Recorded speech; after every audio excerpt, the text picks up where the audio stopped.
ओम नमो भगवते वासुदेवाय। ओम नमो भगवते वासुदेवाय। ओम नमो भगवते वासुदेवाय। नारायणं नमस्कृत्य नरं चैव नरोत्तमं देवीं सरस्वतीं व्यासं ततो जायमुदीरये। विजयाचे परम साधन अशा श्रीमद भागवतमाची कथा प्रारंभ करण्यापूर्वी साधकाने प्रथम भगवान श्री नारायणांना तसेच नरोत्तम नरनारायण ऋषींना, विद्येची देवी सरस्वतीला आणि शिलव्यास देवांना सादर प्रणाम करावा। नष्टप्रायेषु भद्रेषु नित्यं भागवत सेवया भगवते उत्तम श्लोके भक्तिर्भवति नैष्ठिके। श्रीमद भागवतमचे निरंतर श्रवण केल्याने आणि शुद्ध भक्तांची सेवा केल्याने हृदयातील सर्व अमंगल पूर्णपणे नष्ट होते आणि ज्यांचे दिव्य स्तोत्रांनी स्तवन केले जाते अशा पुरुषोत्तम भगवंतांची प्रेममयी भक्ती दृढ रूपाने प्रस्थापित होते।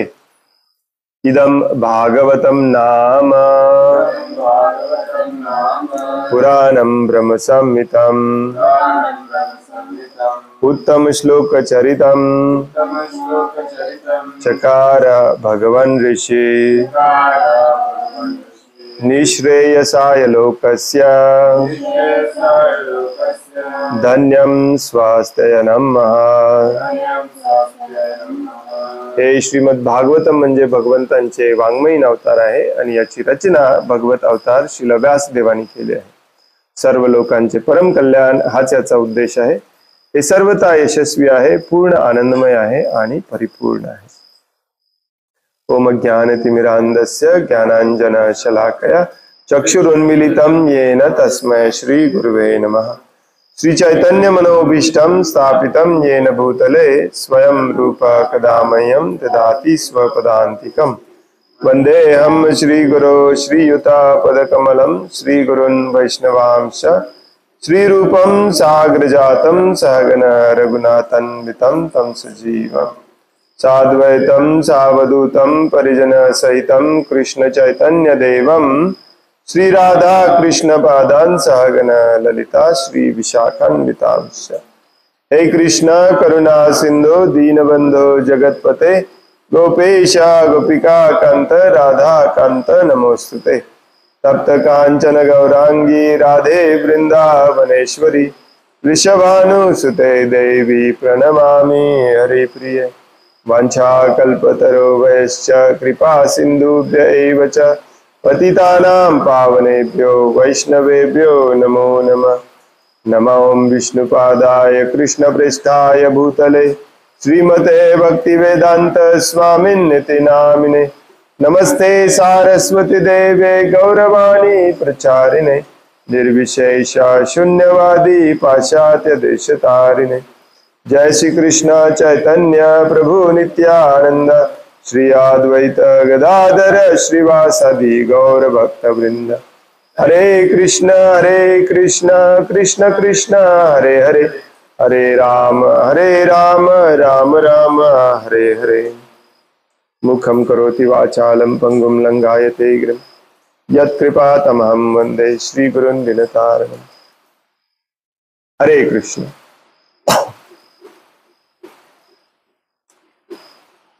श्रीमद् भागवतम स्कंध तीसरा अध्याय 24वां श्लोक number 35। We have to reduce this. It's too bright.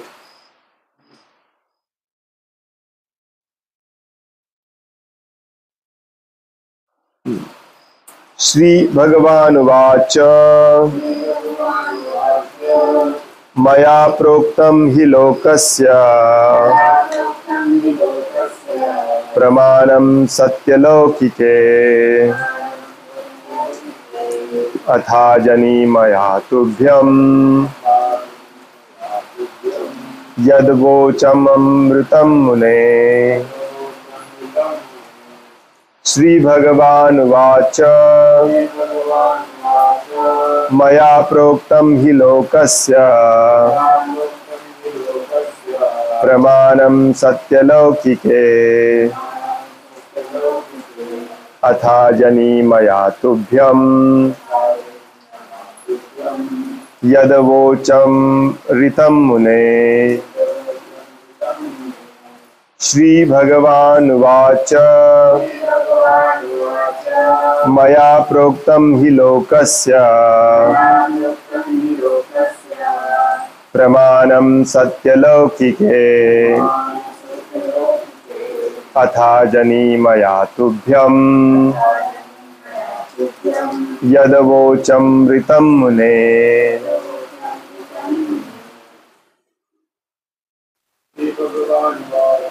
Shri भगवानुवाच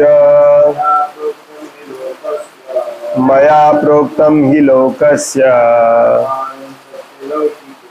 प्रमाणं सत्यलौकिके अथाजनिमया तुभ्यं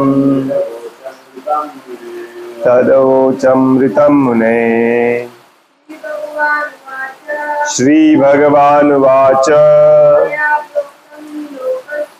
मया प्रोक्तं हि लोकस्य प्रमाणं सत्यलौकिके अथाजनिमया तुभ्यं यद्वोचममृतं मुने। श्री भगवानुवाच मया प्रोक्तं हि लोकस्य प्रमाणं सत्यलौकिके अथाजनिमया तुभ्यं यद्वोचममृतं मुने। श्री भगवान उवाच श्री भगवान म्हणाले मया माझ्याकडून प्रोक्तम बोलले गेलेले ही खरोखर लोकस्य लोकांसाठी प्रमाणम प्रमाण अधिकार सत्य शास्त्रामध्ये सांगितलेल्या लौकिके आणि नेहमीच्या बोलण्यामध्ये अथ म्हणून अजनी जन्म झाला होता मया माझ्याकडून तुभ्यम तुम्हाला यात जे जे अवोचम मी सांगितले होते ऋतम सत्य मुने हे मुनी। भाषांतर आहे परमपुरुषोत्तम श्री भगवान कपिल देव म्हणाले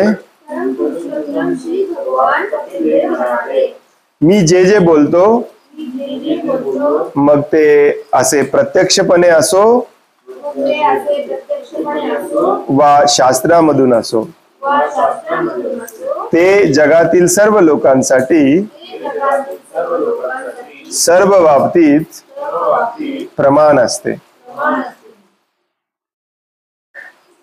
प्रमाण म्हणजे काय?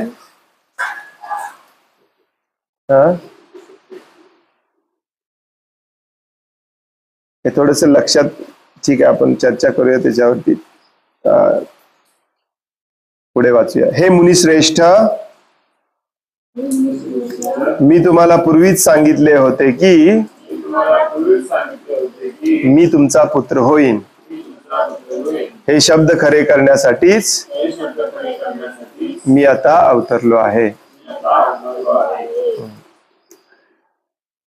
या श्लोकामध्ये संस्कृत शब्द वापरला प्रमाण मराठीमध्येही प्रमाण हा शब्द वापरला जातो, परंतु संस्कृतमध्ये असे बरेच शब्द आहेत जे त्या वेळेला वेगवेगळ्या अर्थाने वापरले जातात. आणि हे लक्षात ठेवून आपल्या आचार्यांचं मार्गदर्शन घेऊन आपण त्याचा अर्थ समजावून घेतला पाहिजे. मराठी भाषांतर करणारे जे कोणी होते ते ना श्रील प्रभुपादांचं मूड समजलं नाही असं वाटतं मला कधी कधी. ऍक्च्युली निदान इंग्लिशचं आहे तसं भाषांतर केलं तरी चालेल. इंग्लिशमध्ये प्रमाण या शब्दाचा खरा मराठी अर्थ ऍक्च्युली असतो कधी कधी पुरावा, हो की नाही, त्याचं प्रमाण काय. कधी कधी स्टँडर्ड, याचं हे प्रमाण आहे, याचं हे स्टँडर्ड आहे असं वापरलं जातं. आणि कधी कधी सत्य म्हणून पण वापरलं जातं. परंतु इथे श्रील प्रभुपाद इंग्लिशमध्ये त्याचं भाषांतर देतात ऑथॉरिटेटिव्ह किंवा अथॉरिटी, म्हणजेच अधिकाराने किंवा अधिकारी. तो जर शब्द आपण लक्षात घेतला तर हे वाक्य कसं होतं बघा. भगवान श्री कपिल देव म्हणाले, मी जे जे बोलतो मग ते असे प्रत्यक्षपणे असो वा शास्त्रामधून असो, ते जगातील सर्व लोकांसाठी सर्व बाबतीत अधिकारी उद्देशाने बोललेले असते. म्हणजे काय प्रमाण असते, म्हणजे त्याच्या पलीकडे आपल्याला त्याचं सत्य शोधायची किंवा ते बरोबर आहे की नाही हे शोधायची गरज नाही. भगवान श्रीकृष्ण जे काही डायरेक्टली बोलतात किंवा जे काही शास्त्रामध्ये सांगितलेलं आहे ते ऑथॉरिटेटिव्हच असतं, म्हणजे अधिकारानेच सांगितलेलं असतं. त्याच्या पलीकडे आपल्याला जाऊन ते शोधून त्याचा कारण शोधायची गरज नाही.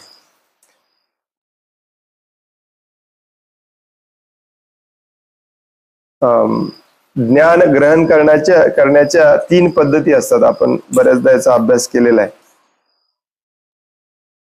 कुठले? प्रत्यक्ष प्रमाण, अनुमान प्रमाण आणि शब्द प्रमाण. शब्द प्रमाणालाच बऱ्याचदा शास्त्रामध्ये म्हटलं जातं ऑथॉरिटेटिव्ह सोर्सेस कडून श्रवण करणे. म्हणजे काय, अधिकारी व्यक्तीकडून श्रवण करणे हे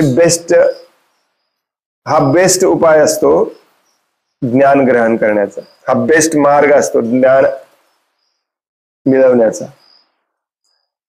आधुनिक जगामध्ये आपल्याला प्रत्यक्ष प्रमाण आणि अनुमानावरती जास्त विश्वास आहे. प्रत्यक्ष प्रमाण म्हणजे जे प्रत्यक्षात आपण पाहतो, ऐकतो, टेस्ट करतो, मग आपल्याला पटतं की हे खरं आहे, हे ज्ञान आहे.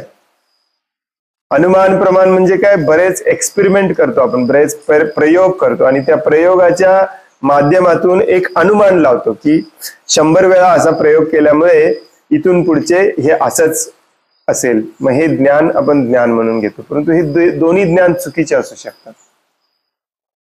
प्रत्यक्ष प्रमाण चुकीचं असू शकतं कारण आपले इंद्रिय अपूर्ण आहेत. डोळे जर तुमचे अंधार केला तर डोळ्याला काहीच दिसत नाही, मग प्रत्यक्ष प्रमाणावरती कसं विश्वास ठेवायचा. डोळ्याला पट्टी बांधून तुमच्या हातात जर साप दिला तर तुम्ही त्याला दोरी म्हणाल. त्यामुळे अशा ज्ञानाला परिपूर्ण ज्ञान म्हणता येत नाही, त्याच्यामध्ये फसवणूक व्हायची शक्यता असते. अनुमानाने घेतलेलं ज्ञान जे असतं त्याच्यात पण फसवणूक होण्याची शक्यता असते, कारण जो व्यक्ती तो अनुमान करतोय, प्रयोग करतोय, तो त्याच्या बुद्धीप्रमाणे तो अनुमान करतो.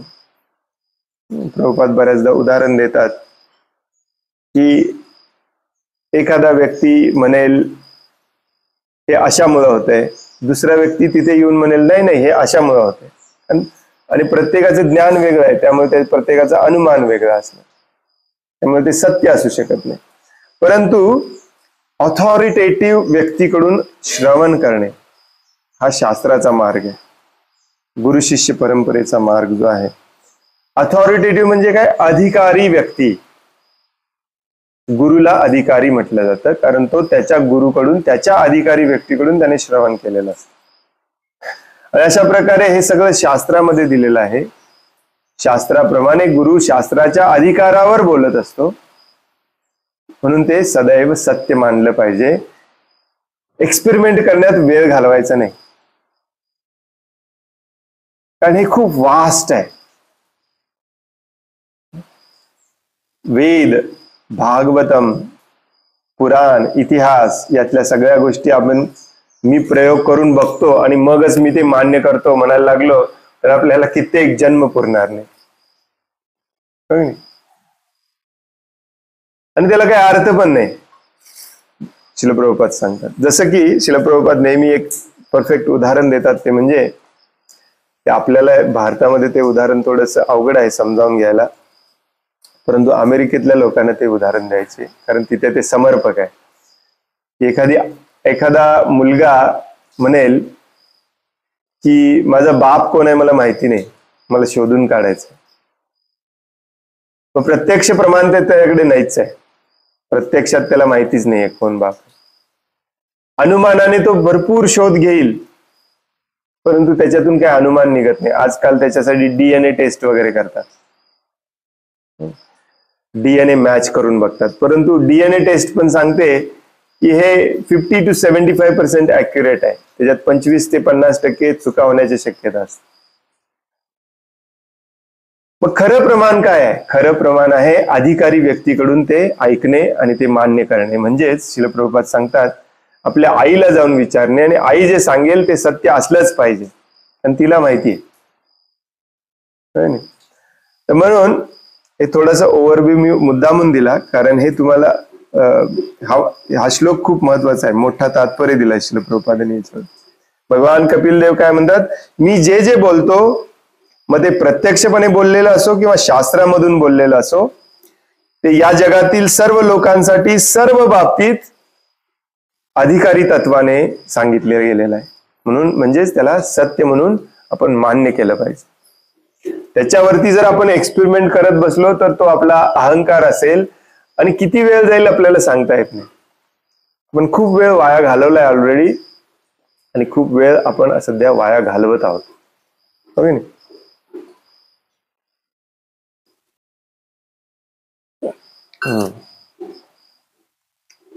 आणि दुसरा मुद्दा या श्लोकामध्ये भगवान कपिल देव सांगतात तो म्हणजे, मी तुम्हाला पूर्वीच सांगितलं होतं की मी तुमचा पुत्र होईन, आणि ते माझे शब्द खरे करण्यासाठी मी अवतरलो आहे.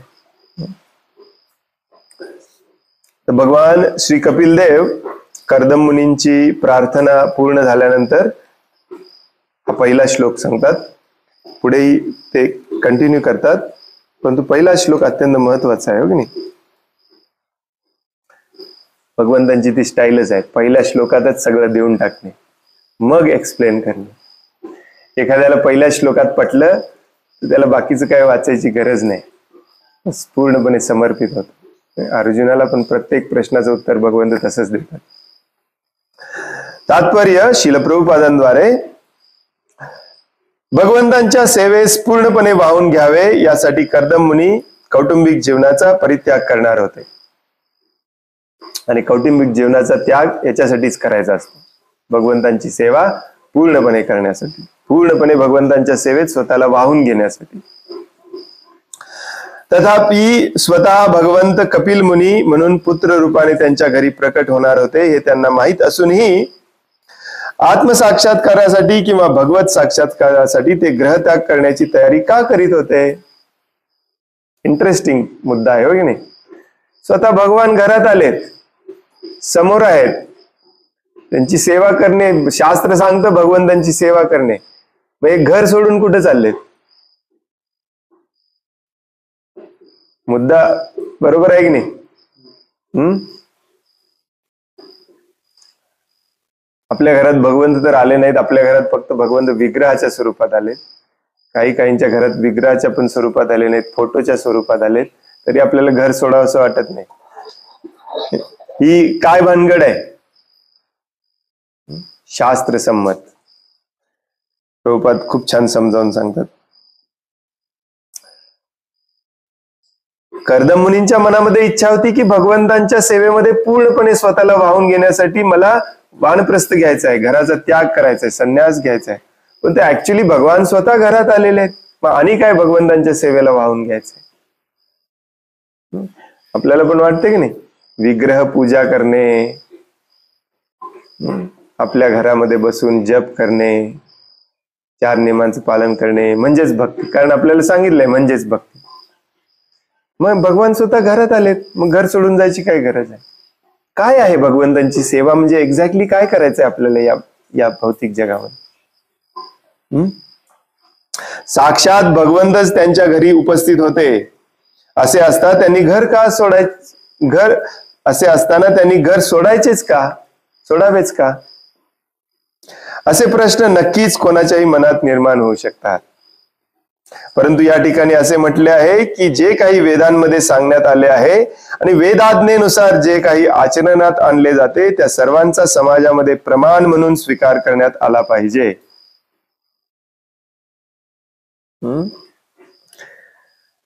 तर मजेची गोष्ट इथे ही आहे,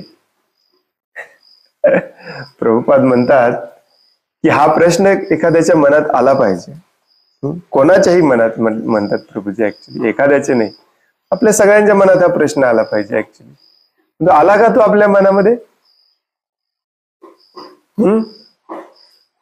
मागचे काही दिवस, काल जो विशेष करून काल जो श्लोक आपण वाचला त्या श्लोकामध्ये कर्दम मुनी म्हणतात, मला आता घर त्याग करायची परवानगी द्या, कारण मला तुमच्या सेवेमध्ये पूर्णपणे स्वतःला वाहून घ्यायचंय. अरे, मी इथे घरात येऊन बसले आणि तुम्ही ग्रह त्याग करून माझी सेवा कुठे करायला जाणार आहे? इंटरेस्टिंग प्रश्न आहे. आपल्या मनात आला हा प्रश्न? नाही येणार. आपण इतके इंद्रिय तृप्तीमध्ये मग्न झालेलो आहे. आणि विशेष करून आजकाल इस्कॉन मध्ये घरात राहावा, विग्रहांची पूजा करा, तीच भक्ती आहे. सांगितलं की आपल्याला पण पटतं. हा, yes yes yes yes yes नाही.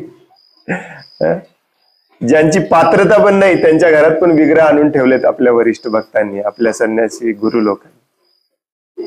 त्या विग्रहांची सेवा पण व्यवस्थित केली जात नाही घरामध्ये. परंतु आपण या भ्रमात आहोत. जप करा, 4 नियमांचे पालन करा, विग्रहांची सेवा करा, झाली भक्ती. ते तरी कुठे करतो 24 तास?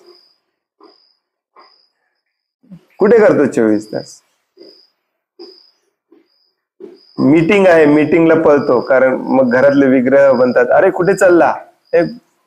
भगवंत एकच मीटिंग आहे, आज एकच दिवस, असं करत त्याला रोज मीटिंग असते.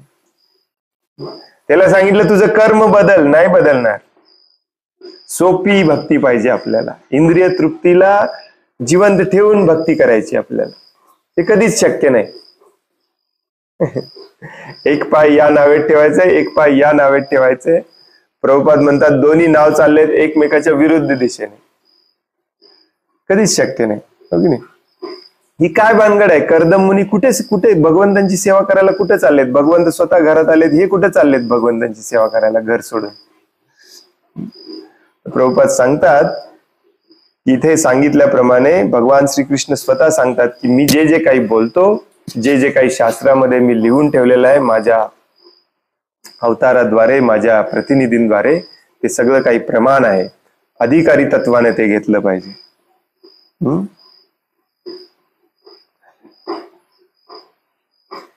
वैदिक प्रमाणानुसार गृहस्थ आश्रमी मनुष्याने वयाच्या 50 वर्षानंतर ग्रहत्याग करणे अत्यावश्यक आहे.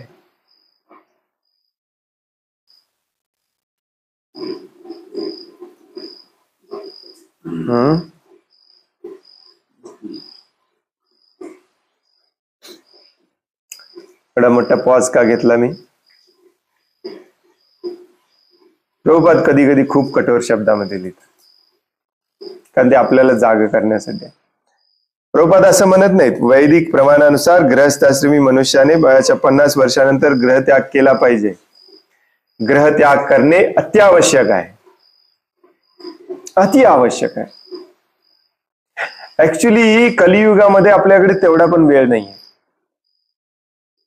अगदी लहानपणापासून आपण आपल्या मुलांना भगवंतांच्या सेवेमध्ये लावलं पाहिजे, श्रील प्रभुपादांच्या सेवेमध्ये लावलं पाहिजे. 50 वर्षाची पण वाट बघायची नाही, पूर्णपणे आपल्याला भगवंतांची सेवाच करायची. हे वर्णाश्रमामध्ये 4 आश्रम जे दिलेत ते एवढ्यासाठीच दिलेत की तुमची इंद्रिय तृप्ती तुमच्या कंट्रोलमध्ये नाही. ठीक आहे, मग तुम्ही गृहस्थ आश्रमामध्ये प्रवेश करा, परंतु या वेळेला सोडून पण द्या. थोडासा एन्जॉय करा, थोडासा आनंद उपभोग घ्या आणि सोडून द्या. हे आनंद उपभोग घेण्याच्या नादामध्ये आपण इतके अडकलेलो आहे की सोडायची कोणाचीच इच्छा नाही, अजिबात इच्छा नाही. थोड्या किंचितच्या प्रमाणात देखील आपल्या मनामध्ये देखील येत नाही सोडायची इच्छा. इतकी वाईट अवस्था झालेली आहे सध्या. आणि हे सांगायचं सोडून आपण आपल्या प्रवचनांमध्ये, आपल्या क्लासेसमध्ये, भागवतमच्या क्लासेसमध्ये वेगळ्याच कथा सांगत असतो आणि लोकांना हे पण भ्रमात ठेवतो की या कथा फक्त तुम्ही ऐकत राहा, तुम्ही आपोआप शुद्ध होता. मग हे सगळं बाकीचं कशासाठी दिलेलं आहे? प्रभुपाद इतक्या स्ट्रॉंगली कशाला सांगतात? वयाच्या 50 वर्षानंतर ग्रहत्याग करणे अति आवश्यक आहे. गृहस्थ आश्रमी यांनी पंचश्वोर्धम वनम व्रजेत. प्रभुपाद सगळ्याचा संदर्भ देऊन सांगतात. तुम्ही म्हणाले 50 आकडा आला कुठून? नाही, कधी कधी प्रभूजी तुम्ही सांगता 40, तुम्ही सांगता 35, कारण कलियुगामध्ये आपल्याला 70 वर्ष जगायचंय.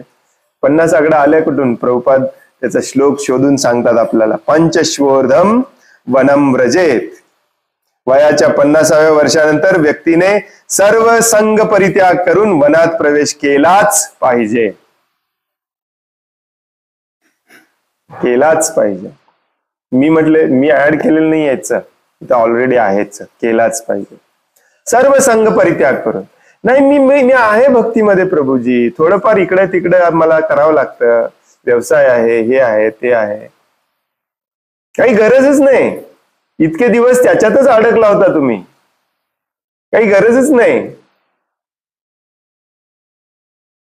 माझं हे नातं आहे, ते नातं आहे, हेच तर आपल्याला अडकून ठेवलेलं आहे. भगवंत, ज्यांना आपण भगवान म्हणतो, सर्वशक्तिमान, सर्वश्रेष्ठ, द सुप्रीम, बरं, त्यांच्यासाठी वेळ किती काढतो आपण? एवढासा. बाकी सगळा वेळ आपल्या व्यवसायासाठी, आपल्या जॉबसाठी, आपल्या नातेवाईकांसाठी, आपल्या घरासाठी, आणि वर म्हणतो माझ्या इतका श्रेष्ठ भक्त कुणी नाही. सर्व संग परित्याग केला पाहिजे, सगळ्याचा परित्याग केला पाहिजे. ऑफिस, बंगला, गाडी, घर दार, मुलं बाळ, नातेवाईक, सगळ्याचाच त्याग केला पाहिजे 50 वर्षानंतर. फक्त आणि फक्त भगवंतांची सेवा करण्यामध्ये आपला वेळ घालवला पाहिजे. आणि ती पण भगवंतांची सेवा कशी? जसे कर्दम मुनी बाहेर पडायला लागलेत, परिव्राजक, कालच्या श्लोकामध्ये शब्द आलेला, सगळीकडे फिरून भक्तीचा प्रचार करणे. घरात भगवान येऊन बसलेत, त्यांची डायरेक्टली सेवा त्यांना नको आहे. त्यांना आवडतं तुम्ही बाहेर जाऊन माझी सेवा, माझा प्रचार करा. 50 वर्षानंतर आपल्याला काय करायचंय? आपण प्रॅक्टिकली याच्यातून काय घेऊ शकतो? 50 वर्षानंतर आपल्याला देखील भगवंतांच्या प्रचार कार्यामध्ये पूर्णपणे आलं पाहिजे. प्रत्येक सेकंद, प्रत्येक क्षण, ऍक्च्युली सर्व संग परित्याग करून. हे वेदातील अधिकृत विधान आहे. प्रभुपाद सांगतात हे वेदांमधलं अधिकृत विधान आहे. वेदांमध्ये सांगितलेलं आहे, शास्त्रामध्ये सांगितलेलं आहे, अधिकाराने सांगितलेलं आहे. कारण वेदांमध्ये सामाजिक जीवनाची विभागणी मनुष्याच्या कार्यावरून 4 प्रकारे करण्यात आलेली आहे: ब्रह्मचर्य, गृहस्थ, वानप्रस्थ आणि संन्यास. आपल्या विवाहापूर्वी ब्रह्मचारी म्हणून कर्दम मुनींनी खडतर तपस्या करीत योग साधना केली होती. आजकाल हे पण कोणी करत नाही. ब्रह्मचारीचा अर्थ असतो कठोर कठोर इंद्रिय संयमन करून तपस्या करणे. जेव्हा त्याला या इंद्रियांच्या संयमनातून, कंट्रोल मधून लक्षात येतं की मी हे पूर्णपणे कंट्रोल करू शकत नाही, मग त्याला परवानगी दिली जाते गृहस्थ आश्रमामध्ये जायची. आजकाल असं झालेलं आहे, ब्रह्मचारी जीवन म्हणजे ऐश करणे, नाही. बाईक, फिरणे, girlfriend, boyfriend, mobile, cinema, gaming, games खेळणे, ऐश करणे. आई वडील पण म्हणतात करू दे त्याला, ऐश करू दे, एकदा लग्न झालं की जबाबदारीतच पडणार आहे बिचारा, ऐश करू दे त्याला. वैदिक संस्कृती अशी नव्हती. वैदिक संस्कृती कशी होती? लहानपणापासून लग्न होईपर्यंत इंद्रिय कंट्रोल करायचं ट्रेनिंग देणे. राजाचा मुलगा देखील अंगावरची सगळी आभूषणं, सगळे राजघराण्यातले सगळी संपत्ती, सगळं ऐशो आराम सोडून तो आपल्या गुरुकडे गुरुकुलामध्ये एक वस्त्र धारण करून, मुंडन करून गुरुची नीच सेवा करण्यामध्ये बिझी असायचा, संलग्न व्हायचा नीच सेवा करण्याला. राजाचा मुलगा आहे म्हणून गुरुला प्रसाद फक्त वाढायची सेवा द्यायची नाही त्याच्याकडे. राजाच्या मुलाला देखील झाडलोट करायला सांगायचं. राजाच्या मुलाला देखील गायी चरायला घेऊन जायला सांगितलं जायचं. आणि राजा आणि राणी, राजपत्नी दोघेही ते अगदी आनंदाने स्वीकारायचे, कारण त्यांना वैदिक ज्ञान होतं. आपला मुलगा ब्रह्मचारी वयामध्ये जर या खडतर तपस्येतून गेला तर तो आयुष्यभर डगमगणार नाही, हे त्यांना माहिती होतं. हे ब्रह्मचारी आश्रम असत.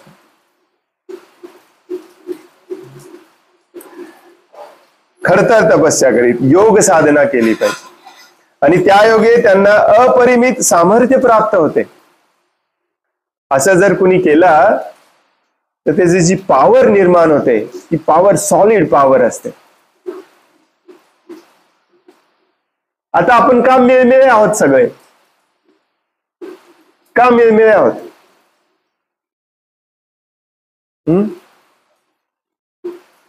कारण तपस्या नावाची गोष्टच नाही आपल्या लहानपणापासून. सत्य काय असतं, सत्यासाठी का धडपडलं पाहिजे, कुणी सांगितलेलंच नाही आपल्याला. आपला बाबाच आपल्या समोर ट्रॅफिक पोलिसाला 200 रुपये देतो. मग आपण मोठे झाल्यावर ट्रॅफिक पोलिसाला काय प्रश्न विचारणार आहे, तुम्ही मला का पकडले म्हणून? आपण पण 100 रुपये टेकूनच येणार. ताकदच राहिलेली नाही आपल्यात. ना शारीरिक ताकद राहिलेली आहे, ना मनाची ताकद राहिलेली आहे. नाही, चाणक्य पंडित जेव्हा ब्रह्मचारी आश्रम मध्ये होते, त्यांच्या डोळ्यासमोर त्यांच्या वडिलांना उचलून नेलं राजाने. परत त्यांनी आपल्या वडिलांना बघितलं नाही. कसं मारलं त्यांच्या वडिलांना ते देखील कळालं नाही. परंतु चाणक्य पंडितांच्या अंगामध्ये शक्ती एवढी होती कारण ते ब्रह्मचारी होते. आपण काय म्हटलं असतं, जाऊ दे, कोण सरकार बरोबर भांडत बसणार. ब्रह्मचारी म्हणजेच आपण म्हणतो की नाही, मराठीमध्ये पण देखील बऱ्याचदा म्हणतो, युवा. आजचा युवा हा उद्याचा नेता आहे. आजचा युवा हा उद्याचा देशाचा आधारस्तंभ आहे. तो युवा मोबाईल, गेम आणि पोर्नोग्राफी मध्ये अडकलेला असेल तर तो काय शेण देशाची सेवा करणार आहे?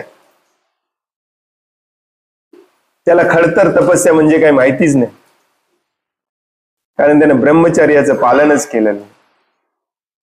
हो की नाही? तुम्ही चाणक्य पंडिताच्या ठिकाणी असता तर तुम्ही केलं असतं का? त्या राजाने त्या राज्यामधला गुरुकुल उद्ध्वस्त करून टाकला. चाणक्य पंडित दुसऱ्या गावात गेले, पाटलीपुत्रला गेले, तिथलं गुरुकुल जॉईन केला, तिथले आचार्य झाले, तिथल्या मुलांना शिक्षणच असं दिलं की अशा प्रकारचे राजे परत निर्माण झाले नसले पाहिजे, धनानंद सारखे. हे ब्रह्मचर्याची ताकद असते. चाणक्य पंडितांनी ब्रह्मचर्याचं ट्रेनिंग दिलं चंद्रगुप्तला, म्हणून तो जिंकू शकला. तसे कोण जिंकणार आहे?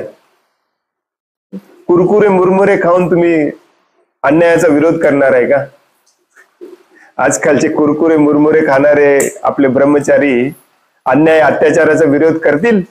वाटते आपल्याला करतील?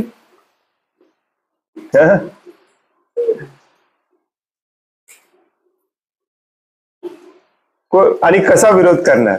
आणि हे जे अत्याचार करतायत कंस सारखे, ते दिवसेंदिवस त्यांची पॉवर मात्र वाढत चाललेली आहे. एक साधा हवालदार आपल्याला रस्त्यात भेटला तर आपल्याला त्याला उलट बोलायचं होत नाही, तो आपल्याला लुटून जातो. ही परिस्थिती आहे सध्याची. ब्रह्मचारी कसा असला पाहिजे? ब्रह्मचारी स्टॉन्च असला पाहिजे. श्रील प्रभुपाद म्हणायचे स्टॉन्च. स्टॉन्च म्हणजे काय?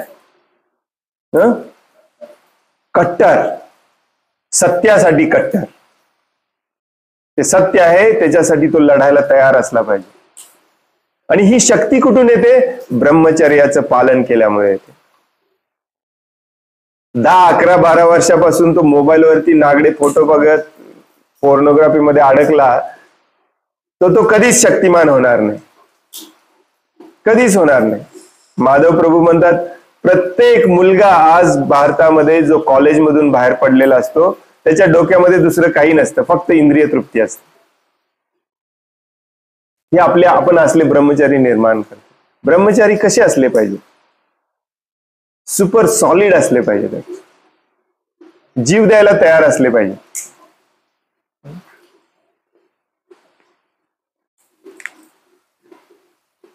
वि. स. खांडेकरांच्या पुस्तकामध्ये मी एक वाक्य वाचलेलं, मी कॉलेजमध्ये असताना. ब्रह्मचारी कसा असला पाहिजे?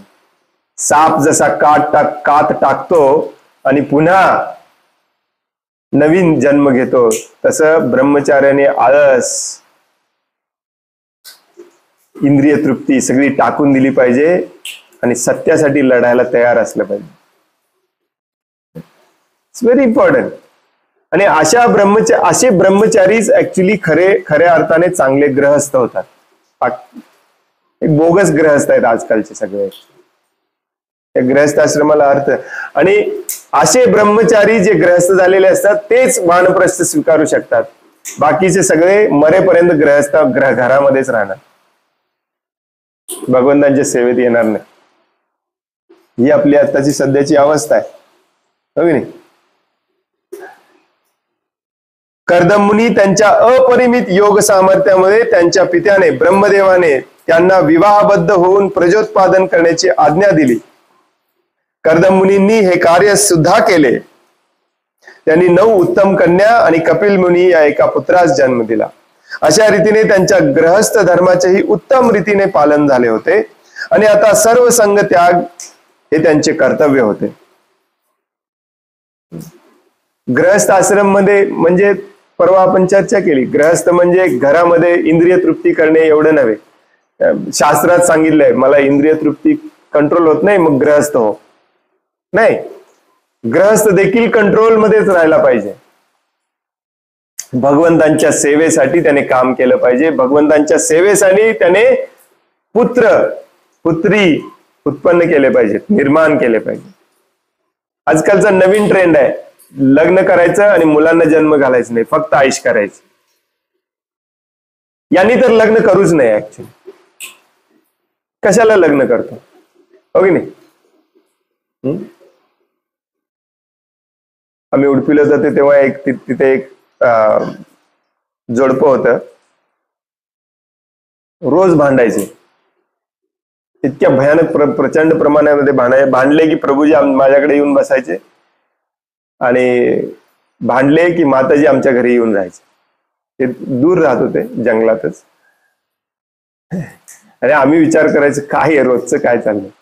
त्याचं कारण एकच होतं, दोघेही 40शीत 50शीत होते परंतु अजून मुलं नाहीत त्यांना.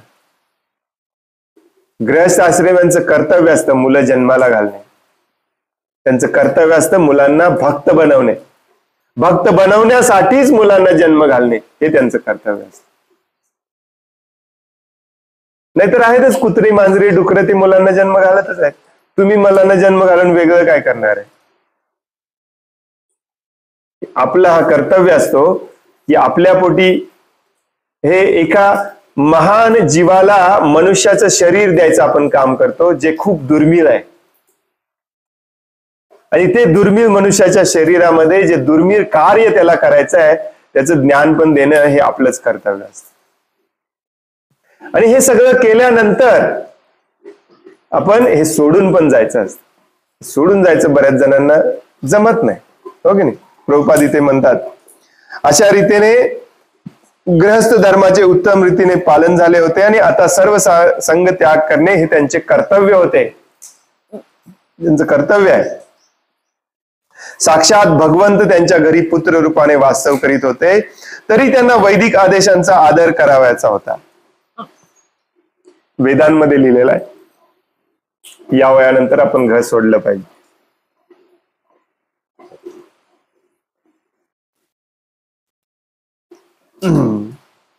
हा एक अत्यंत महत्वपूर्ण धडा आहे. श्रील प्रभुपाद सांगतात खूप खूप खूप खूप खूप खूप महत्वाचा पॉइंट आहे हा, लक्षात घ्या. एखाद्याच्या घरी साक्षात परमेश्वर पुत्र म्हणून वास करीत असले तरी त्याने वैदिक आदेशांचे पालन केलेच पाहिजे, केलेच पाहिजे. असे म्हटले आहे की महाजनो येन गतः पंथा, महान पुरुषांनी ज्या मार्गाचे अनुसरण केले आहे त्याच मार्गाचे इतरांनीही पालन करावे. महाजन कोण असतो? जो भगवंतांच्या आज्ञेचं पालन करतो. हे जे वाक्य आहे महाजनो येन गतः पंथा, हे मी परवा मागच्या आठवड्यामध्ये आणखीन एका ठिकाणी ऐकलं आणि मी हसत होतो बराच वेळ ते ऐकल्यानंतर. कोण म्हटलं असेल स्टेजवरती उभारून? मिस्टर मोदीजी. महाजनो येन गतः पंथा. कर्दम मुनींच्या सारखे महाजन असतात. हा पॉइंट इतका सॉलिड आहे आपल्यासाठी, विशेष करून आपल्यासाठी. भगवान कपिल देव एकतर भगवान होते, आईला पण माहिती आहे, वडिलांना पण माहिती आहे की स्वतः भगवान आपल्या पोटी जन्माला आलेले आहेत, अवतार धारण केलेले आहेत. आणि इतकंच नाही, तुम्ही कल्पना करू शकता भगवान म्हणजे कसे असणार. थोडस ब्रह्मदेव सांगतात देखील, सोनेरी केस, मस्त बांधा, अगदी परफेक्ट, दिसायला परफेक्ट, वागायला परफेक्ट, सगळ्या दृष्टिकोनातून परफेक्ट. अशा मुलाला सोडून तुम्ही जाल का?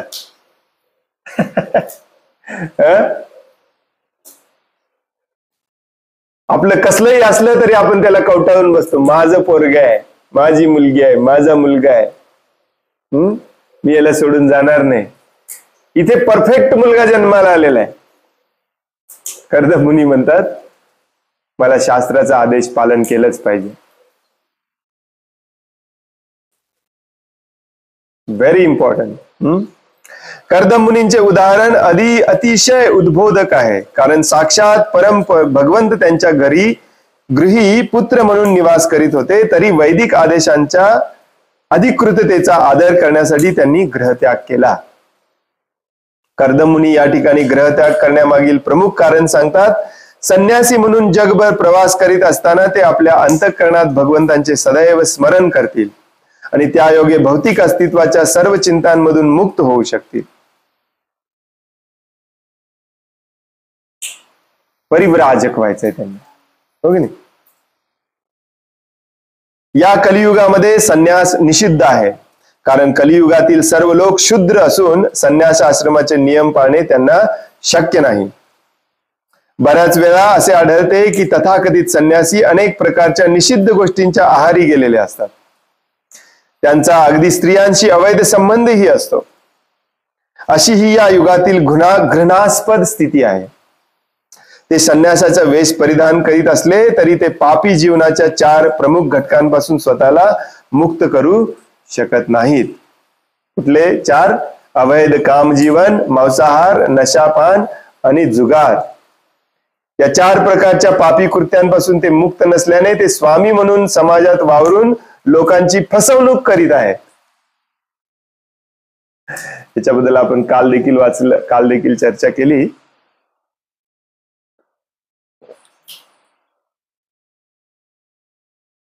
इथे सांगण्याचा काय उद्देश आहे श्रील प्रभुपादांचा? कर्दम मुनींना अशा प्रकारे फसवा संन्यासी व्हायचं नव्हतं. घरात भगवंत आलेत, आता भगवंतांच्या समोर काही पाप कर्म करता येत नाही, चला घर सोडून जाऊया, असा विचार नव्हता. खरोखरचा शास्त्रांचा आदेश त्यांना पालन करायचं होतं, शास्त्रांच्या आदेशाप्रमाणे वागायचं होतं. आणि म्हणूनच भगवान इथे या श्लोकामध्ये म्हणतात, मी जे जे काही बोलतो किंवा शास्त्र संमत आहे ते सर्वच बाबतीत सर्व लोकांसाठी अधिकारी तत्व आहे, प्रमाण आहे, आणि ते तुला पालन केलंच पाहिजे. तुमचा जो विचार आहे तो अगदी बरोबर आहे हे भगवंतांना सांगायचं आहे खरं म्हणून. श्रील प्रभुपाद आपल्याला आणखीन एकदा इथे सांगतात की संन्यास कलियुगामध्ये निषिद्ध आहे. तुम्ही माझ्याकडून 1000 वेळा ऐकलं असेल, हो की नाही? तुम्हाला वाटलं असेल की मी बोगस सांगतोय काहीतरी. ऍक्च्युली हा श्लोक आहे चैतन्य चरितामृतामध्ये, जिथे चैतन्य महाप्रभू स्वतः सांगतात कलियुगामध्ये संन्यास निषिद्ध आहे. याचा अर्थ असा नसतो की अलाउड नाही आहे, अलाउड आहे, परंतु त्याचं पालन करणारा कोणी सापडणार नाही तुम्हाला. अगदी करोडोंमध्ये एखादा सापडणार प्रभुपादांसारखं. मग काही लोक म्हणतात प्रभूजी प्रभुपादांनी पण संन्यास दिला आपल्या भक्तांना. प्रभुपाद आचार्य आहेत आणि प्रभुपादांनी संन्यास देण्यामागे प्रभुपादांचं कारण हे होतं की त्यांना ही मूवमेंट स्थापन करायची होती. जेव्हा युद्धामध्ये आपला कॅप्टन मरतो तेव्हा साध्या सैनिकाला पण कॅप्टन करून युद्ध चालू ठेवायला लागतं, तशी अवस्था होती श्रील प्रभुपादांची. एक उदाहरण सांगतो मी. एक नंदगोपाल म्हणून प्रभुपादांचे शिष्य होते, काल का परवाच आपण वाचलं. प्रभुपादांनी परवानगी दिली बिझनेस करायला, अगरबत्ती वगैरे तयार करा म्हणून. आणि थोड्याच दिवसात प्रभुपादांना समजलं की अशी परवानगी दिली तर हे लोक बिझनेस मध्येच जास्त जाणार, भक्ती सोडणार, बिझनेस कडेच जास्त लक्ष देणार. हळूहळू ज्वेलरी विकायला लागले, कानातले नाकातले विकायला लागले, किचन विकायला लागले, पोस्टर विकायला लागले, स्टिकर विकायला लागले. या स्टेजला गेले होते एक वेळ की भगवंतांचं सोडून दुसरं पण स्टिकर, पोस्टर आणि हे किचन विकत होते. क्रिकेट टीमचे, फुटबॉल टीमचे पोस्टर, स्टिकर वगैरे. प्रभुपादांनी सगळं बंद केलं. म्हणजे नंदगोपाल प्रभू ऍक्च्युली खास बिझनेस करायला अमेरिकेतून भारतात आले. प्रभुपादांच्या कानावर आल्यावर प्रभुपादांनी त्यांना बोलवलं, म्हटले तुला मी उद्या संन्यास देतोय आणि तुला महान कार्य करायचंय, आफ्रिकेमध्ये जाऊन तिथे प्रचार करायचा. त्यांनी सोडलं सगळं, बिझनेस सगळा बंद केला, सोडलं, आफ्रिकेत प्रचाराला गेले. तर अशा काही कारणांसाठी प्रभुपादांनी वापरलं. प्रभुपादांना पण माहिती होतं की हे काही संन्यास आश्रमाचं पालन करणार नाहीत, परंतु कसं तरी करून त्यांना कंट्रोलमध्ये ठेवायचं होतं. आलं का लक्षात? प्रभुपाद खूप एक्सपर्ट मॅनेजर पण होते ऍक्च्युली. एकदा एका मंदिरामध्ये 2 प्रभूजींची सारखं भांडणं व्हायची. त्यातले एक प्रभूजी खूप छान गिटार वाजवायचे. श्रील प्रभुपादांनी त्यांना बोलवलं, म्हणाले तुम्ही इतकं छान गिटार वाजवता, तुम्ही इथं मंदिरात राहून काय करताय? तुम्ही एक संकीर्तन पार्टी तयार करा आणि गावागावामध्ये जाऊन कीर्तन करा, गिटार वाजवा, अजून एकाला घ्या सोबत मृदंगाने करताल वाजवायला, अजून 2 जण घ्या. त्या प्रभूजींना खूप आनंद झाला. माझ्या गुरूंनी मला सेवा दिली, माझ्या गुरूंनी मला स्पेशल सेवा दिली. ते मंदिर सोडून गेले, भांडणं थांबली. तर सांगायचा मुद्दा हा आहे की प्रभुपादांनी देखील संन्यास दिला. प्रभुपाद स्वतः संन्यासी होते, चैतन्य महाप्रभू स्वतः संन्यासी होते, आणि चैतन्य महाप्रभूच हे श्लोक सांगतात की कलियुगामध्ये संन्यास निषिद्ध आहे. म्हणजेच काय, कलियुगामध्ये संन्यासाचे नियम पाळणे हे अब्जावधी करोडो लोकांमधल्या एकाला जमणार आहे. आता साहजिकच आपल्या मनामध्ये प्रश्न आला पाहिजे की मग इतके सारे संन्यासी कुठून काय आले इस्कॉन मध्ये? प्रयत्न चालू आहे, हो की नाही? आणि म्हणूनच आपण हे बघतो, संन्यासाच्या नावाखाली काय वाटेल ते केलं जातं. विशेष करून ही शारीरिक सुखाची जी इच्छा असते त्याला कंट्रोल करणे खूप अवघड असतं. म्हणून संन्यासी होऊ नये. त्याच्यासाठी म्हणूनच शास्त्रामध्ये गृहस्थ आश्रमाला परवानगी दिलेली आहे, त्या एकाच कारणासाठी. प्रभुपादांच्या काळात पण बरेच संन्यासी पडले खाली. प्रभुपादांनी त्याला बोलवलं, म्हटलं लग्न करा, कशाला विनाकारण ढोंग करताय.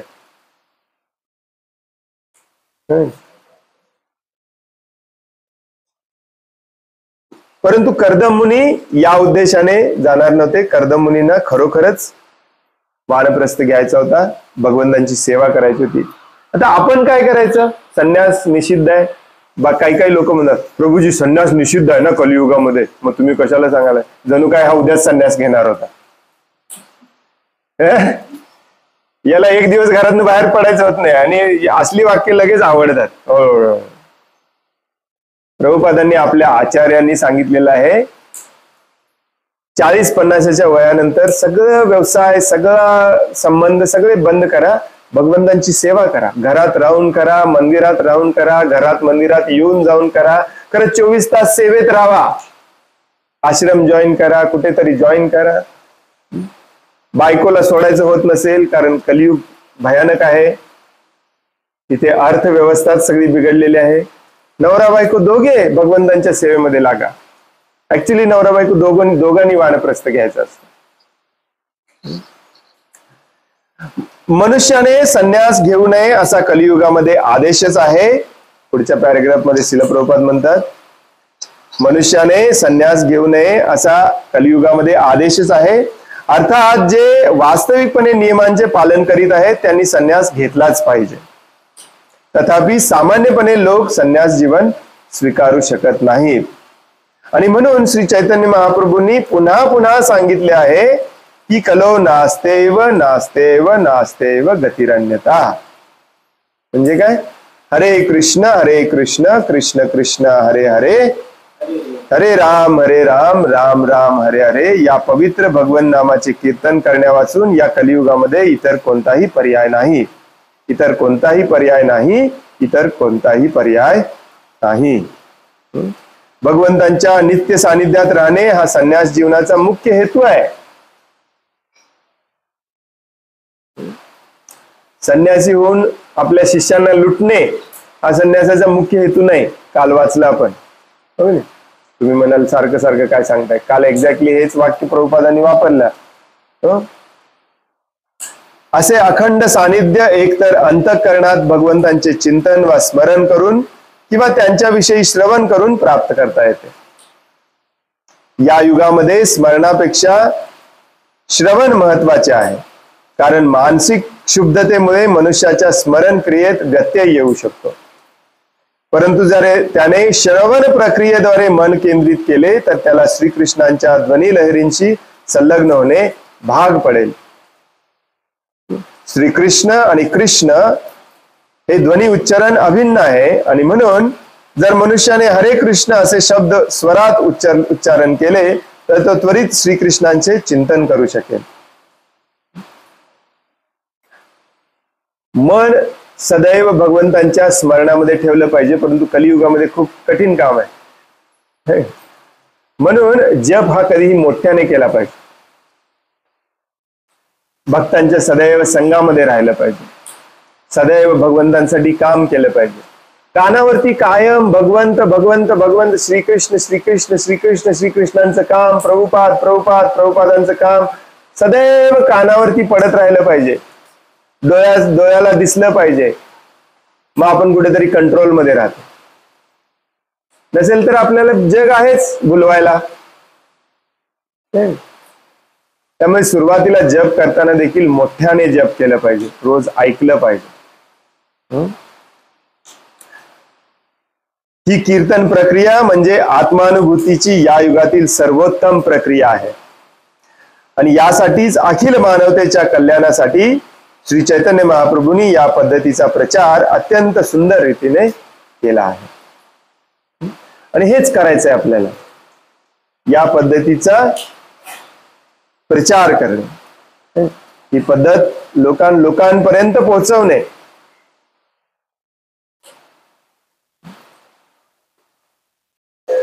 विग्रह सेवा करायला सगळ्यांना आवडतं, आहे की नाही? भगवंतांसाठी काम करायला कोणाला आवडत नाही. मॅक्झिमम लोक विग्रह सेवा देखील स्वतःची बढाई सांगायलाच करतात.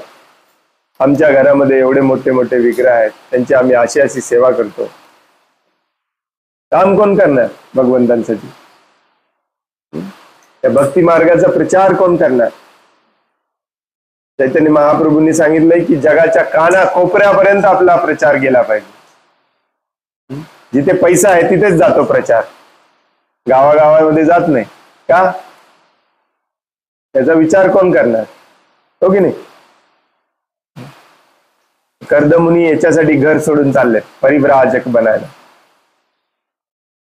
आपल्या सर्वांनी घर सोडलं पाहिजे 50 नंतर. घर सोडणे म्हणजे भगवंतांच्या स्मरणामध्ये भगवंतांचंच काम करणे, बस. बऱ्याच जणांना वाटतं की जपाला आम्ही खूप कमी महत्व देतो. तुम्हाला पण वाटत असेल हो की नाही हे सगळं रोज ऐकून?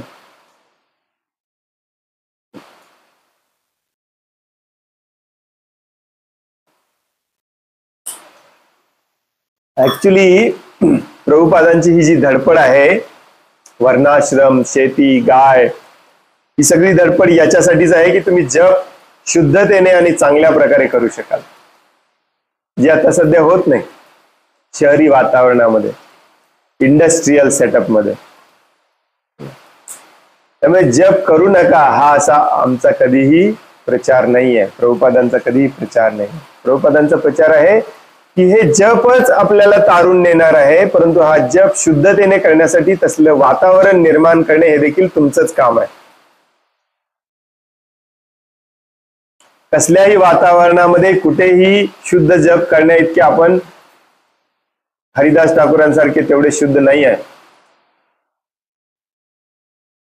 हरिदास ठाकूरांसारखे शुद्ध असतो तर केव्हाच नोकरी सोडली असती, केव्हाच आपला कारखाना बंद केला असता आणि 24 तास जप करत बसलो असतो. दिसते कुठे आपल्याला तसं कुणी केलेलं? आणि म्हणून शास्त्रामध्ये अशा लोकांसाठी वानप्रस्थाच्या पूर्वी गृहस्थ आश्रम सांगितलाय, आणि तो गृहस्थ आश्रम वैदिक पद्धतीने जगायला सांगितलाय. कसंही अंधाधुंदपणे जगायला नाही सांगितलेलं. कसाही पैसा कमवा कारण गृहस्थ आश्रम यांचं कर्तव्य आहे, नाही.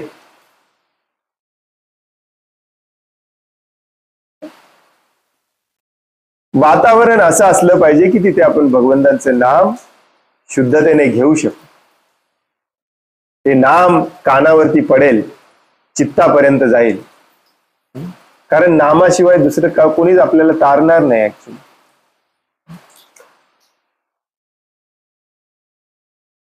त्यामुळे माफ करा, बऱ्याचदा मी जपाबद्दल खूप उलट बोलतो, परंतु माझा तसा कधीच उद्देश नाही आहे आणि कधीच पॉझिटिव्हली सांगत नाही, परंतु कधी कधी सांगतो. बरेच लोक मला मार्गदर्शक म्हणून स्वीकारतात, माझी इच्छा नाही आहे म्हणून मला तसं सांगावंसं वाटत नाही, परंतु तुम्ही स्वीकारलेलंच असेल तर कृपा करून जप बंद करू नका. जप हा केलाच पाहिजे, वाढवला पाहिजे. जे लोक आता 1-2 वर्ष आहेत त्यांनी 16 माळापर्यंत आलंच पाहिजे, 16 माळ कंटिन्युअसली केलीच पाहिजे. जो जप करत नाही मग ते कसल्याही परिस्थितीमध्ये असो, मग त्याची कसलीच प्रगती होत नाही.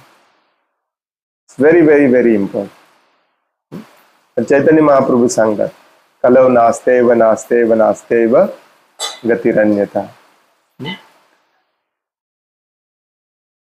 तुम्हाला जर अधिकाराने ऐकायचं असेल तर ते पण मी सांगायला तयार आहे. उद्यापासून एवढे मला जप करा, केलंच पाहिजे. Very important. हरे कृष्ण. आजचा श्लोक जो होता तो अत्यंत महत्वाचा होता. घरी राहून भगवंतांची सेवा करणे याच्यापेक्षा जास्त आनंद भगवंतांना तेव्हाच होतो जेव्हा आपण भगवंतांचं बाहेर जाऊन काम करतो. जय प्रभुपाद म्हटल्याने जे प्रभुपादांना आनंद होत नाही. जेव्हा प्रभुपादांचे आदेश आपण पालन करतो तेव्हा प्रभुपादांना आनंद होतो. हे लक्षात ठेवलं पाहिजे. हरे कृष्ण. कोणाला काही प्रश्न आहे, काही सांगायचं आहे?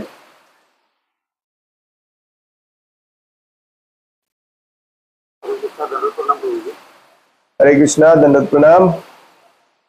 परवा पोस्ट इंस्टाग्राम गौर गोपालदास वाद्यांचे प्रचार करते. काय अनुभव?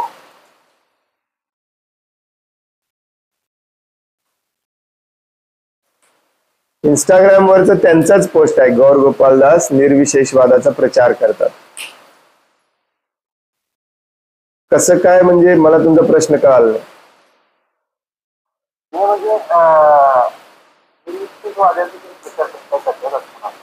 निर्विशेषवादाचा प्रचार ते कसं काय करतात? आता त्यांनाच जाऊन विचारलं पाहिजे कसं काय करतात. लाभ, पूजा आणि प्रतिष्ठा. चैतन्य महाप्रभू सांगतात, भक्तीमध्ये आल्यानंतर जो चुकीचा वागत असतो तो या 3 कारणासाठी वागत असतो: लाभ, पूजा आणि प्रतिष्ठा. लाभ, पूजा, प्रतिष्ठा आदी जत उपशाखागण. काहीतरी भौतिक लाभ पाहिजे असतो, त्याला पैसे कमवायचे असतात, किंवा पूजा पाहिजे असते, सगळ्यांनी माझी पूजा करावी, मला ग्रेट म्हणावं, किंवा प्रतिष्ठा पाहिजे असते, जय जयकार करावा, माझ्या मागे मागे यावं, माझे एवढे अनुयायी आहेत. आणि मग बघा तुम्ही, त्यांचे जे अनुयायी आहेत ते सगळे असेच आहेत. त्यांच्या अनुयायांपैकी मला वाटतंय अर्ध्याला जास्त जप पण करत नसतील. असले अनुयायी गोळा करून काय उपयोग आहे? ज्याला प्रतिष्ठेची इच्छा असते तो असले अनुयायी गोळा करत असतो. ज्याला प्रतिष्ठेची इच्छा असते तो समोरच्याला पटेल ते सांगतो. थोडस कठोर बोललं की 2 लोक उठून जातात. मग काय करायचं? समोरच्याला पटेल ते सांगायचं. असाच प्रकार आहे सगळा. आणि ह्याच्यासाठीच हे लोक करतात. ऍक्च्युली बऱ्याच ठिकाणी तुम्ही जावा, तुम्हाला असे भक्त व्यासासनावर बसून लेक्चर देताना दिसतील की ज्यांनी भगवद्गीता देखील पूर्ण आजपर्यंत कधी वाचलेली नाही, भागवतम वरती लेक्चर देतात. का? कारण हे व्यासासनावर बसले की मला प्रतिष्ठा मिळते, लोक माझे पाय धुतात, पाय धुवून चरणामृत म्हणून तेच पाणी ग्रहण करतात, मला पहिल्यांदा हार दिला जातो, मला पहिल्यांदा आरती दिली जाते, माझा जय जयकार केला जातो. कोणाला नको आहे? नाही, कोणाला नको आहे? हे थोडं तुम्हाला पण 4 दिवस कुणी म्हटलं हरे कृष्ण प्रभूजी किती तुम्ही महान आहात, तुमच्या पण डोक्यात नशा भिनते ऍक्च्युली. Wow, yes. 5व्या दिवशी नाही म्हटलं तर कसं कसं तर वाटायला लागतं आपल्याला. काही भक्त सुरुवातीला म्हणतात नको नको नको प्रभूजी, नको नको नको प्रभूजी, मला कशाला प्रणाम करताय, मला कशाला हार देताय. आणि एक 8 दिवस झाल्यानंतर नाही केलं की मनात वाटायला लागतं, अरे प्रणाम केला नाही मला, अरे मला हार दिला नाही. प्रतिष्ठेची इच्छा खूप वाईट असते. याला शास्त्रामध्ये म्हटलेलं आहे, प्रतिष्ठा is equal to subtle sex. जेवढी सेक्सची इच्छा असते तेवढीच प्रतिष्ठेची इच्छा असते. याच्यासाठी माणूस काही कुठल्याही लेवलला जाऊन काही करू शकतो.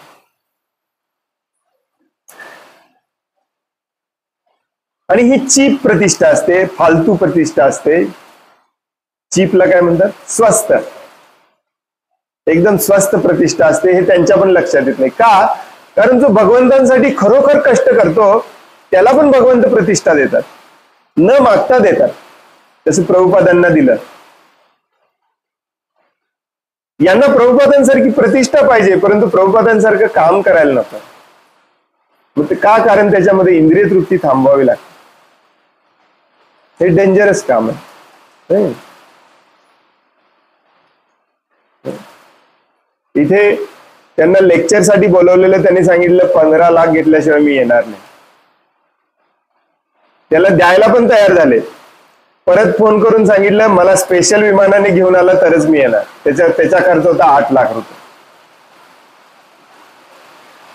हे प्रतिष्ठा, लाभ, पूजा याच्या मागे लागलेला माणूस काही करू शकतो, कुठल्याही थराला जाऊन काही करू शकतो. मी बघा साधी सोपी गोष्ट आहे, मी ठामपणे म्हणायला लागलो, जसं प्रभुपाद म्हणतात की भगवान श्रीकृष्ण एक व्यक्ती आहे, भगवान श्रीकृष्णच भगवान आहेत, त्यांच्या बरोबरीचा किंवा त्यांच्यापेक्षा श्रेष्ठ कुणी नाही आहे, हा मेसेज द्यायला मी तुम्हाला आलोय. प्रभुपाद पहिल्या दिवशी असं बोलतात. मग अर्धे निम्मे त्यातले उठून जाणार. तसं तुम्ही परवा म्हणत होता जैन लोक म्हणणार हे फालतू सांगायला, उठून जाणार. माझं ते अर्धे निम्मे लोक उठून जायचे नसतील तर आपण काय केलं पाहिजे, थोडस हे बदललं पाहिजे. भगवान स्त्री आहे, पुरुष आहे, कोण बघितलंय? भगवान एक शक्ती आहे, भगवान एक एनर्जी आहे, भगवान म्हणजेच युनिव्हर्स आहे, भगवान म्हणजेच जग आहे. मग हे मान्य करणारे सगळे थांबतात तिथे. भगवान व्यक्ती म्हणणारा पण तिथे थांबतो, भगवान शक्ती म्हणणारा पण थांबतो, भगवान जग म्हणणारा पण थांबतो, भगवान निसर्ग म्हणणारा पण थांबतो. कारण सगळ्यांचं मन राखून मी बोललेलं आहे ना, हो की नाही? मग यांना तक्रार केली की हे काय म्हणतात, प्रभूजी आजकालच्या जगामध्ये मन मारून चालत नाही, या लोकांना काहीतरी करून भक्तीत येऊ दे, मग आपण पुढे शिकूया. पण याचा काही अर्थच नाहीये. तुम्ही त्याला आणलंच भक्तीमध्ये हे सांगून की हे निसर्ग म्हणजे देव आहे, तो कशाला मान्य करेल उद्या भगवान श्रीकृष्ण म्हणजे देव आहे? ऍक्च्युली हे सगळं केलं जातं स्वतःच्या प्रसिद्धीसाठी, स्वतःच्या लाभासाठी. प्रभुपादांचा उपयोग करून घेतला जातो, दुसरं काही कारण नाही. मोठा पाऊस येतोय, मला मोठ्याने वरडून सांगावं लागतं. तुम्हाला पावसाचा आवाज येतो का? येतोय आवाज? वाव.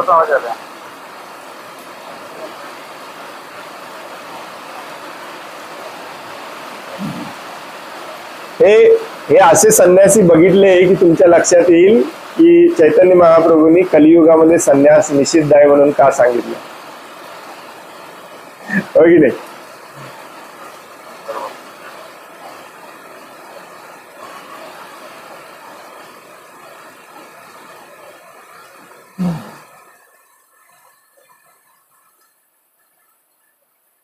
हरे कृष्ण.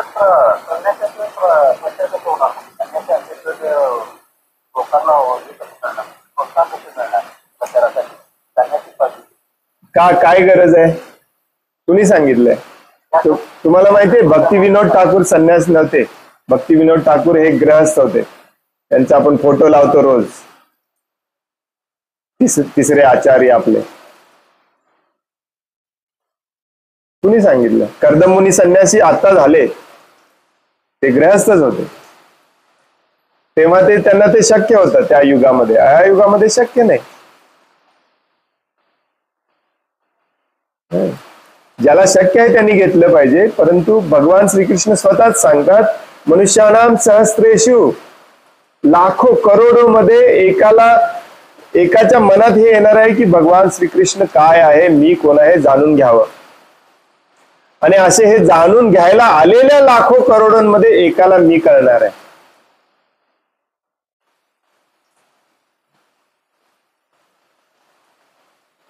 आपण मात्र वाटाने वाटल्यासारखे संन्यासी निर्माण करतो.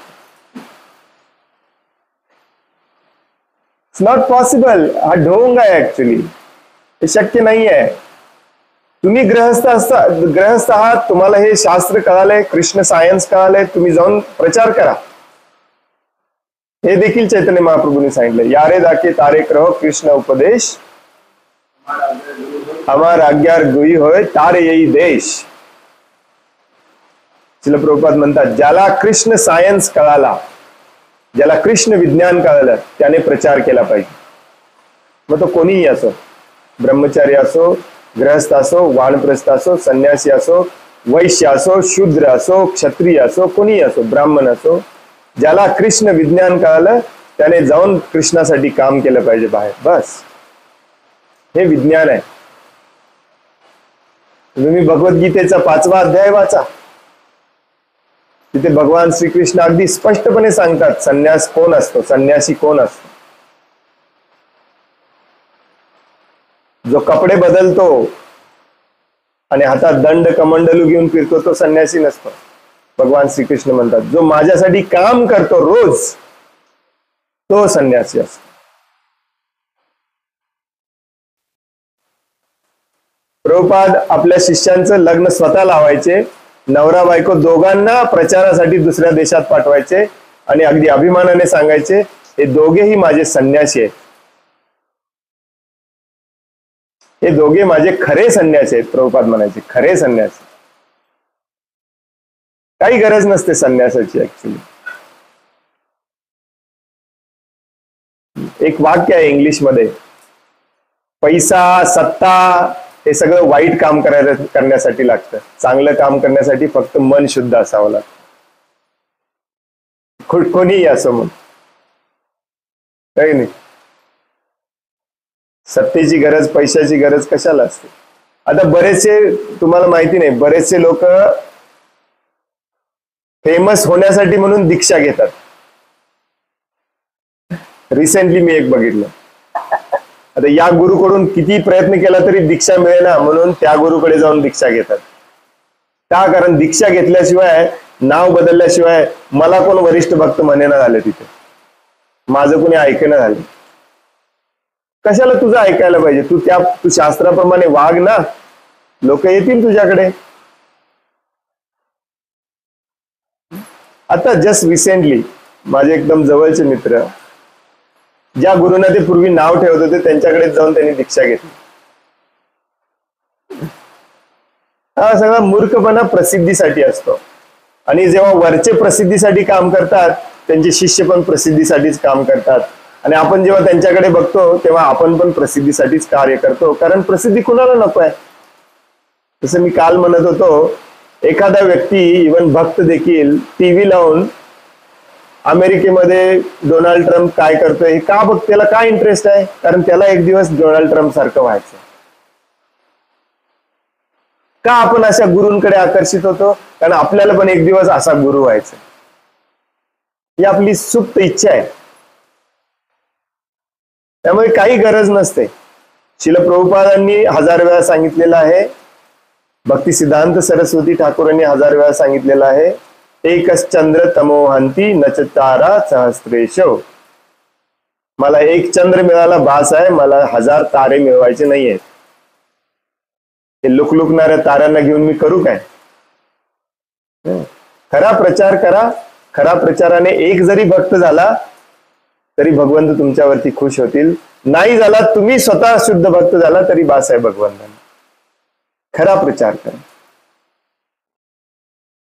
काही गरज नाही आहे. हे आपल्या डोक्यात बसवलंय. याचं परफेक्ट उदाहरण आहे भक्ती विनोद ठाकूर, ज्यांना आपण पूर्व आचार्यांच्या फोटोमध्ये, 5 फोटोमध्ये त्यांचा फोटो लावतो. ते गृहस्थ होते. भगवान श्रीकृष्ण गृहस्थ होते, ज्यांना आपण जगद्गुरु म्हणतो. अर्जुन गृहस्थ होता. तर अर्जुन कधी प्रचार केला नाही, तर अर्जुनचं वागणंच प्रचारच होता ऍक्च्युली. युधिष्ठिर महाराज गृहस्थ होते. विदुर गृहस्थ होते.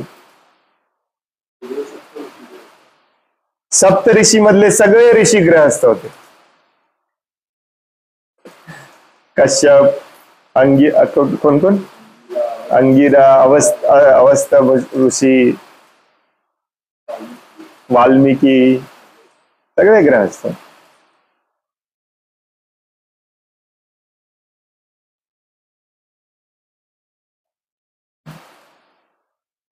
भगवान परशुरामांचे वडील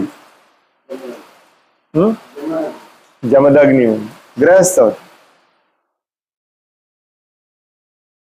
द्रोणाचार्य गृहस्थ होते. महान गुरु होते परंतु गृहस्थ होते.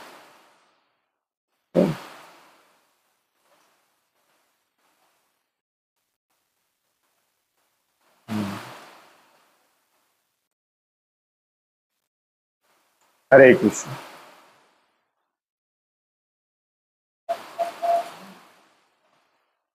काय ऐकूच येत नाही. हरी बोल. आणखीन कोणाला काही प्रश्न आहे, काही सांगायचं आहे?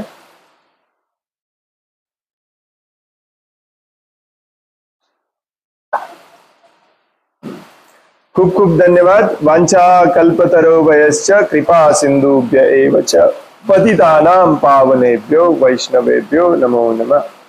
अनंत कोटि वैष्णव वृंद की जय. वैष्णव ठाकुर शिल प्रभुपाद की जय. ग्रंथराज श्रीमद् भागवतम की जय जय. जय कृष्ण. जय जय जय जय.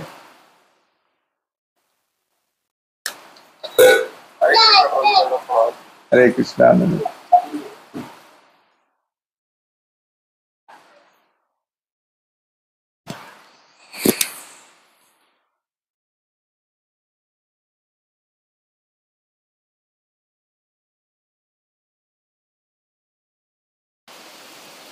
रोज फोनवरती जय जय ऐकून योगेश